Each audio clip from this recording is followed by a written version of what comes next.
Hello, welcome. Thank you for joining us again today.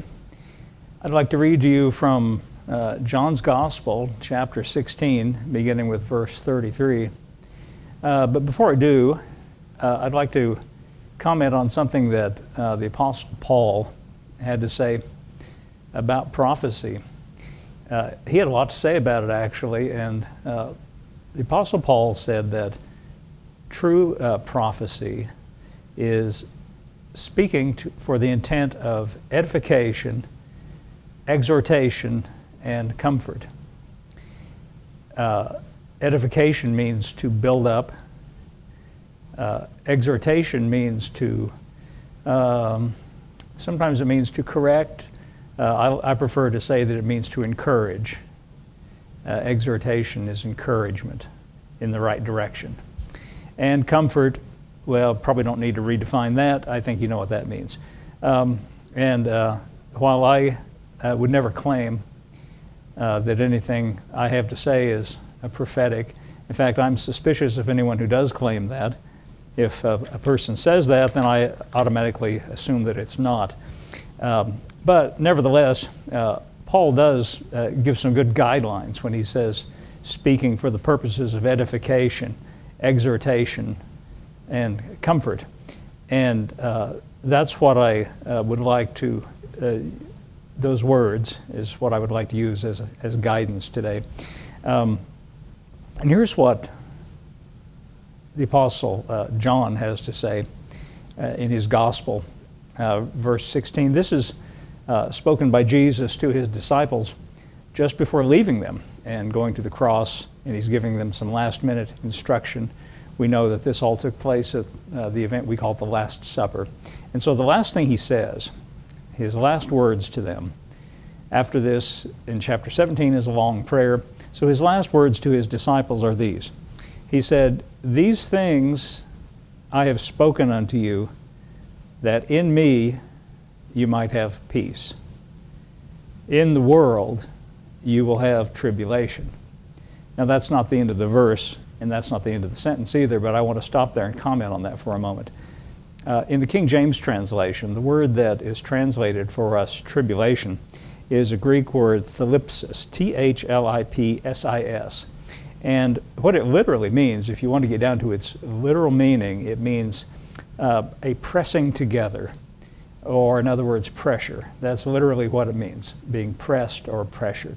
And what Jesus is saying is, in this world, you will have pressure. You will feel pressed. And that's, frankly, it's just a part of being in this world. It's just a part of life. And so you shouldn't be astonished or surprised or discouraged if you experience that from time to time. Hopefully we don't experience that all the time. But Jesus recognizes the fact that in this world, there will be things and events and circumstances that exert pressure on us. Now, he doesn't mean physically. He doesn't mean you're going to get squeezed, your body's going to be squeezed between two narrow passages or something. He's talking about internally. He's talking about in your mind and in your heart. You're going to feel pressure by situations, circumstances, and events in the world. But here's what he says about that. He says, in the world you will have tribulation. But notice what I've read first. These things I've spoken unto you, that in me you might have peace. In the world you will have tribulation. So what he is saying is, on the outside of you, there are going to be situations, circumstances, and events that will exert pressure on you. But on the inside of you, you have a relationship with Jesus. And he says that in me, that is to say, in connection to me, by virtue of your relationship with me, you can have peace. So the thing that we have to do is to turn our attention away from what's on the outside to the more important situation or relationship that's on the inside. And that's where the source of our peace is. Now this is in John chapter 16, verse 33. You see, before I turn to that, turn to the next verse, just think about what he said there for a moment. On the outside, are things that will create pressure. On the inside, there's peace. So as long as you're looking outwardly, it's no surprise if you experience a loss of peace and you experience pressure. Because the Christian life is not supposed to be lived looking outward at physical things, which are temporal, by the way. Paul said everything that we see is temporary or temporal. It's changeable, and it changes all the time. So we don't focus our attention, or we should not, on the things that are outside, but the things that are inside, which are eternal. Paul says those things which are not seen are invisible and eternal. Now, this was John 16. Jesus began, that's how he ended this discussion, with those words. And I still haven't finished, I'm coming back. But how he began the discussion with these disciples was in chapter 14. And listen to what he said to them, because it's related. In John chapter 14, he said, let not your heart be troubled, talking about on the inside. Your heart is, he doesn't mean the physical pump, he means your inner self, your mind and your spirit and your heart. Let not your heart be troubled. You believe in God, believe also in me. The word troubled there is an interesting Greek word, just like the one we read earlier for tribulation. This is a different word, but it's related. Tarasso. It means agitated, anxious, something that disturbs one's equanimity.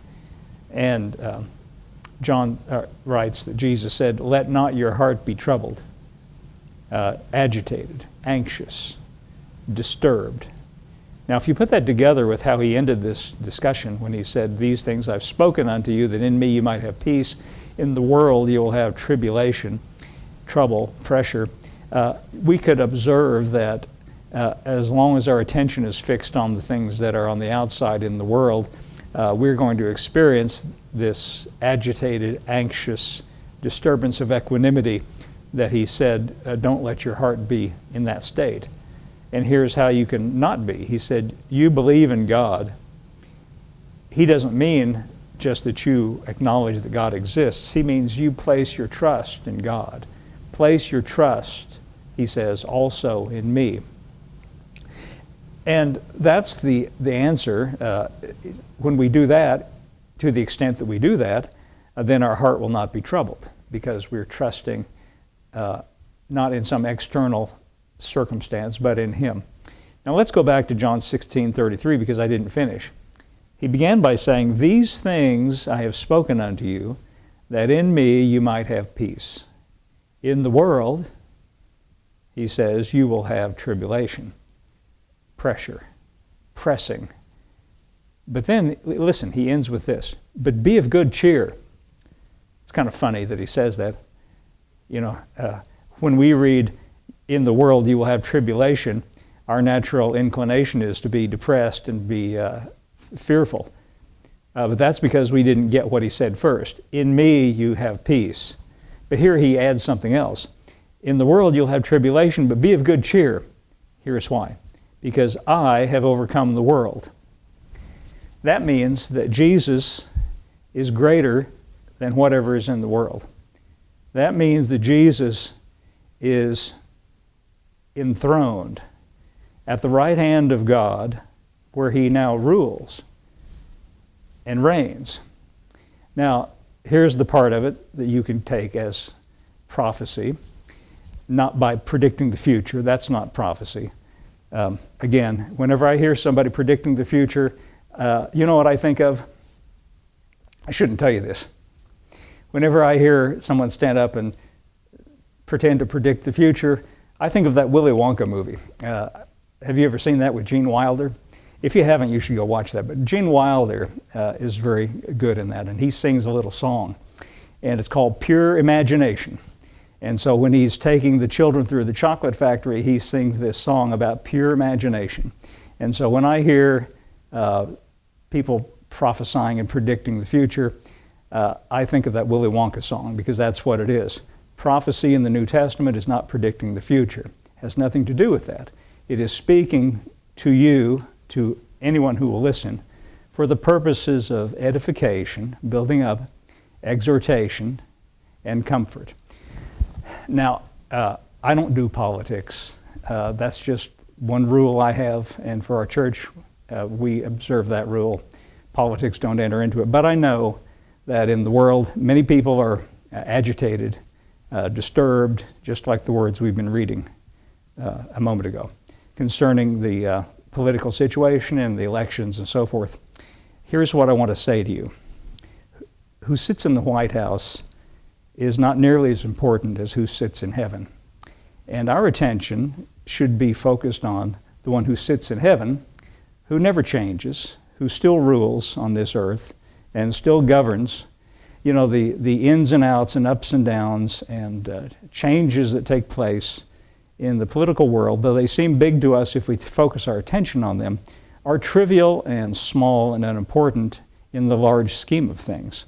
So what I'm encouraging you to do today is to turn your attention upon what is fixed and eternal and stable. The one who sits in the heavens is on your side, and he's for you, and he ever intercedes for you. He's there looking out for you, and that's, of course, Jesus. Now, here's what the Apostle Paul wrote to the Philippians. Now, keep in mind that when Paul wrote the letter to the Philippians, he's sitting in a jail cell. He's sitting in a dungeon, literally, of Nero, the Emperor Nero, who was a terrible man, a terrible emperor, a hated. Well, initially his subjects liked him, but when his true character became known, their admiration turned to hatred. He was responsible for the first persecution of the Christians by the Roman Empire. And here's Paul, who has found himself in the dungeon of Nero, not in a very good place to be. But he's writing to the Philippians because the Philippians, of all the churches that Paul started and that were connected with him, they were the only ones that remembered him and sent assistance to him when he found himself in Nero's prison. Well, as I always say when I talk about this, it's no surprise that no one else did because they were terrified, and they had reason to be. After the great fire in Rome, the citizens whispered and started rumors that Nero himself had started the fire. And so he began his persecution of the Christians as a way of deflecting attention from these rumors about himself. He blamed it on them, though of course they weren't guilty either. And some of his ways of torturing and killing the Christians were brutal and horrible. Many of them he crucified in his own gardens, and when the night came he set them on fire for torches, and he did terrible things. And so here's Paul in the dungeon of a man like that. And believe me, that's just the tip of the iceberg. I could go on and on telling you some of the things he did. It's terrible. It's horrible. But here's Paul imprisoned in the dungeon of this man Nero. And yet he writes to the Philippians because they sent assistance to Paul in his situation. And here he is writing to the Philippians in chapter 4. He says, "Be careful for nothing." That means don't be full of care. Don't be anxious about anything. That's good advice, isn't it? Easy to give, not so hard to observe, but nevertheless, that's what he says. Don't be anxious about anything, but in everything, by prayer and supplication with thanksgiving, let your request be made known unto God. Verse 7 says, "And the peace of God, which passes all understanding, shall keep your hearts and minds." You see, that's the part of you that Jesus said, "Let not your heart be troubled." You trust and believe in God, trust and believe in me. Paul here says, don't be anxious about anything. Let your requests be made known to God. And then the peace of God, he says, which is beyond what you can understand. That's what passes understanding means. He says, it will keep your hearts and minds through Christ Jesus. Verse 8, listen to this. "Finally, brethren, whatsoever things are true, whatsoever things are honest, whatsoever things are just, whatsoever things are pure, whatsoever things are lovely, whatsoever things are of good report, if there be any virtue, if there be any praise, think on these things." Think on these things. Now that was quite a list there that I just read. And one thing was missing from the list. He didn't mention current events. Did you notice that? He didn't say, follow carefully what Nero's doing and think about it day and night. He gave you a whole list of things to think about, but current events was not among those things. That's because Paul is writing about, you see, he had every reason to be anxious. He had every reason to be afraid. But Paul, as he's going to say later, he says, I can do all things through Christ which strengtheneth me.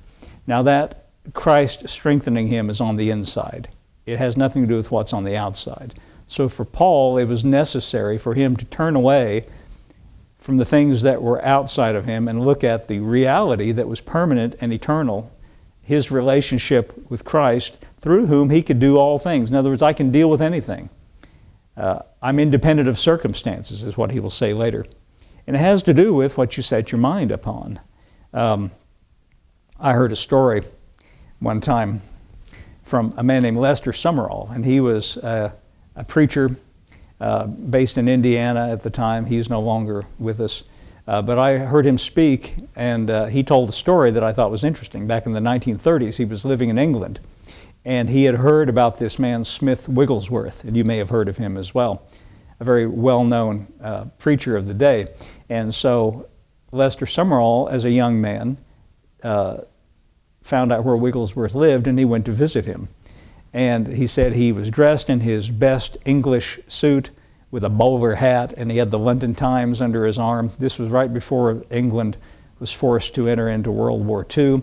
And there was a big blazing black headline at the top of the New York Times about whatever Hitler had said or done recently. So Summerall approached Wigglesworth's door dressed like that with the newspaper under his arm, and he knocked on the door. And he said that Smith Wigglesworth came to the door, and he said to him, "Young man, you may enter, but that newspaper will not." And then he added, glancing at the headline, he said, "Hitler will be in hell soon enough." He made Lester Summerall leave the newspaper outside. Summerall said he threw it into the bushes. Now see, Wigglesworth was practicing what I'm advising you. He was not looking at current events. He was not following what Hitler was doing and saying. He was not following, in fact, he wouldn't even allow the newspaper into his home. That's what Summerall said. I found an interesting verse. I've been doing some studying on other projects I have going, and I came across an interesting verse. It's in Luke's Gospel in chapter 21. The context is he was warning his disciples about what was going to happen within their lifetime, and he said there's coming a time when Jerusalem will be surrounded by armies, and they will come and destroy the temple. And he warned them, when you see these armies approaching Jerusalem, you should flee to the countryside. And if you're in the countryside and you see these armies gathering, you should flee to the hills and just get out of Dodge, is what he was saying. And there's a very interesting thing that he adds, and that's the context. He was advising them how to escape what he called the tribulation that was coming upon Israel and Jerusalem, which they would live to see. In Luke chapter 21, verse 26, in telling them how terrible things were going to be, and again, he's giving them advice on how to escape it. Here's what he said: "Men's hearts failing them for fear and for looking after those things which are coming on the earth." Now, they didn't even have 24-hour news like we do. Do you get the principle that, even though the context is something that happened 2,000 years ago, the principle is the same. He said, men's hearts failing them for fear, because they're looking at those things which are coming on the earth. In other words, they were following events, and the result of that was their hearts. Now, this is the same heart that Jesus said, "Let not your heart be troubled." This is the same heart which he was alluding to, where he said, "In me, in your relationship with me, you have peace. In the world, there will be trouble and tribulation."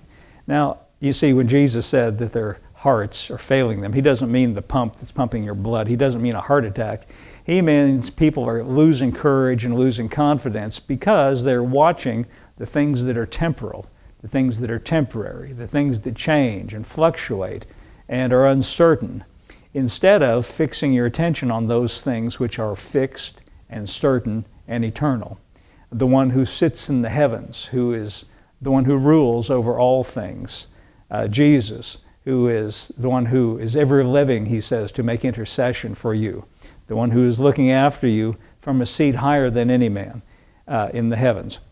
So my response to that is, if you're going to set your attention on the things that are happening around you, yes, you may experience the very thing he's talking about. But my advice is turn your attention away from those things to the things that are eternal. Here's a passage I like, and if you've heard me talk very much, you've heard me read this many, many times because I like it a lot. It's in Colossians chapter 2, and the reason I like it is I find it very practical. And I'm going to read you the first 3 verses from the Message translation. Now, please, consider what he's saying and take it to heart.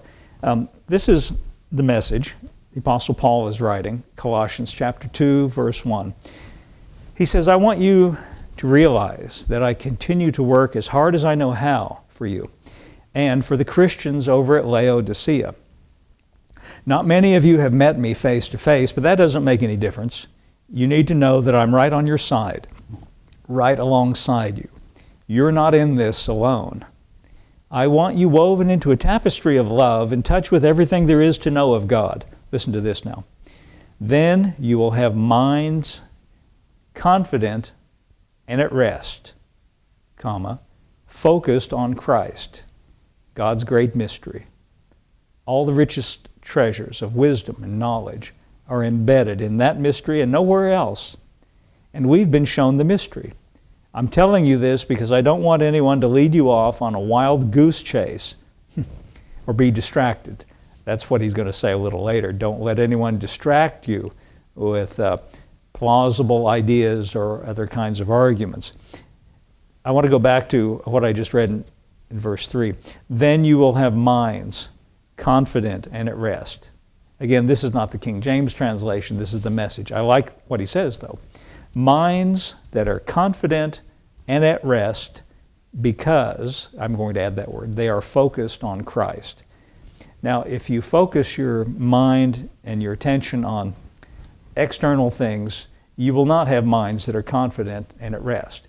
You will not experience the peace of God that passes understanding. Paul told you the kinds of things to think upon. Here he says, minds focused on Christ. Again, let me say it to you again. Who sits in the White House is not nearly as important as who sits in the heavens. And his name is Jesus, and you should focus your attention upon him. And he's the one that rules over all. He's the one who is called the King of Kings and the Lord of Lords. He's the one who, you know what the Bible says about Jesus in his seated position? He says, he is seated at the right hand of God, henceforth expecting until all enemies are made his footstool. That means to say that he is sitting in the heavens and in that position, expecting, that means confidently waiting until all things are brought into harmony and submission with him. Now, if we will focus our attention on him, we can experience the same kind of confidence and peace and rest, which he no doubt experiences. I very much doubt that Jesus is up in heaven fretting and afraid and sweating and saying to God the Father, what are we going to do now? I don't think anything disturbs him. I don't think anything upsets him. I don't think anything causes him any kind of anxiety whatsoever. Because he is seated in the position of ultimate rule and authority. And so I just want to encourage you today that we can focus and fix our attention on him, and he's able to work his will just fine. And he doesn't need our help. He doesn't need our assistance. And we go through all kinds of situations and experiences, yet nevertheless Christ reigns over all. Well, thank you for listening today, and we'll be back again with you next week, and have a good day.